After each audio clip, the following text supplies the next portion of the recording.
few months into my stint as a middle school youth minister, I was used to fielding tough questions from the preteen crowd. Questions like, how do fax machines work? What does incarnation mean? Can Jake really snuff out this candle with his fingers? Not being an expert in every eclectic discipline, I usually bumbled my way through a half answer, a suggestion, or in the latter case, an alternate idea to consider. I learned it didn't matter if I got each question exactly right, whatever right means. What mattered more to my youth was that I took their questions seriously and engaged them with honest effort. One evening, a little girl named Tess lobbed me this softball of a question. She asked, "Jessie, why can only men be real priests?" Her question sent a golf ball-sized gulp down my throat, but I knew my approach could be no different. Catholic Church tradition has maintained from the beginning that priestly ordination is reserved for men alone. Period, no debate, no dialogue. Well, try leaving it at that to a 12-year-old girl or a 31-year-old feminist theologian. Standing in front of 100 middle schoolers sprawled across the parish gym, I knew that just reciting a papal letter wasn't going to cut it. Doctrine without dialogue is deficient. I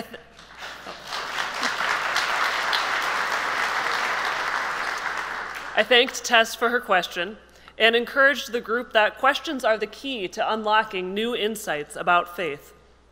So I flipped the tables and asked Tess what the priesthood meant to her. I mentioned the 3 classic reasons cited in Catholic doctrine for an all-male priesthood, and I shared that I wrestle with this question too.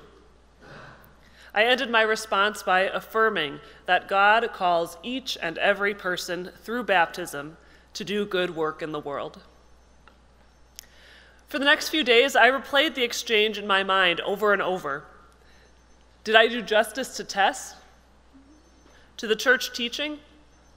To the question itself? One aspect I did not question in the slightest was my decision to engage Tess's question. I know the church teaching. I also know the deep pain prompted when questions of calling are ignored. On kindergarten career day, while my friends scampered around the room, fighting fake fires and donning their princess tiaras, I scribbled a picture of a tall, lanky girl holding a candle and a cross. At 5 years old, I was set to become a priest. I wanted to talk about Jesus from the big stand up front. I wanted to sprinkle my friends with water and hand out the special bread and inspire people who lost hope. The career day question was posed again in 4th grade. What do you want to be when you grow up? My answer remained the same. I want to be a priest. From across the room, I can so vividly remember my teacher laughed. "Oh, Jessie," she said, shaking her head, "you can't do that.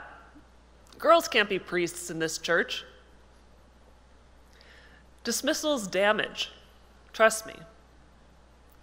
Subtle and not so subtle messages from the Catholic Church rendered my call to priesthood empty or invisible for much of my life. Until graduate school, few engaged this calling. Now, there are the 4th grade teachers and conservative bloggers of the world who said explicitly, "No, you're wrong, your calling doesn't exist." But I found the implicit messages to be more damaging. They formed me and those like me to dismiss our callings. Never seeing a woman near the altar told me I don't belong there. Never hearing God called she told me I'm not made in the image of the divine, or at least not to the extent of my male counterparts. I know now, though, that silence does not satisfy. It stunts. We do our youth and adults a disservice by dismissing questions of calling. Instead, I believe we must create space for sharing. I want the Tesses and the Jessies of the world to be encouraged to explore the depths of our callings and to dream big, whether those dreams end with Roman collars around our neck or not. There is so much good, so much healing that comes from speaking our truths and listening to the truths of others. It makes sense for the church to ignite the sparks for such sacred conversations. Catholics are a people steeped in holy conversation. From Vatican councils to coffee hours, the people of God gather together to speak our truths. We speak in scripture studies and on street corners. We speak during vespers and on van rides and with our boats. The Word became flesh, giving the divine a human voice, human ears, and a human heart. We speak like the one we seek. Of course, dialogue between bumbling beings gets messy quickly. Questions around priesthood are complex, emotional ones. It pokes at the core of calling for some. It disrupts the status quo for others. Not engaging the question would be the easiest path. But easy is not the Christian way. Just ask the Word who suffered and died on the cross and then rose again. Molded in this image, we are a people who step into the mystery rather than away from it. We voice aloud the questions churning in our guts. My God, why have you abandoned me? Am I my brother's keeper? Who do you say that I am? Why can only men be real priests? I want to underscore that I'm calling for dialogue around Tessa's question.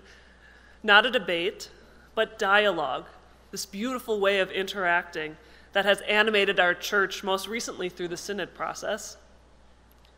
Unlike a debate, dialogue encourages people to grow in relationship with one another. We speak with instead of at during a dialogue. Questions arise like, who is this other person speaking with me? What can I learn from their experiences? Do we have any points of agreement? Dialogues create space for a diversity of opinions. The goal of dialogue is to develop a deeper understanding of the thoughts and feelings of a fellow human being, and likely oneself in the process. What better way to honor the dignity of another than by engaging in honest dialogue with them?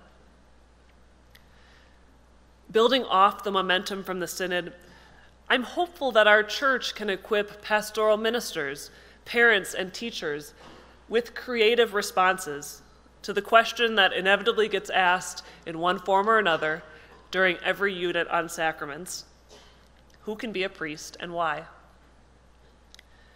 Imagine a space where we could explore the many dimensions of priesthood. Imagine a space where we could dive into the diverse images of God who calls us all. Imagine a space where we could celebrate God's calling of women as women. Imagine a space where we affirmed the calling of all the baptized to be sacramental ministers, and prophetic ones at that. Imagine the ways that this dialogue could enliven the church, young and old. Pope John Paul II said it perfectly. This issue is a matter of great importance. Like other matters of great importance, life, death, resurrection, for instance, dialogue about callings fans the flames of faith in those seeking truth. Imagine what will happen when we let the sparks fly.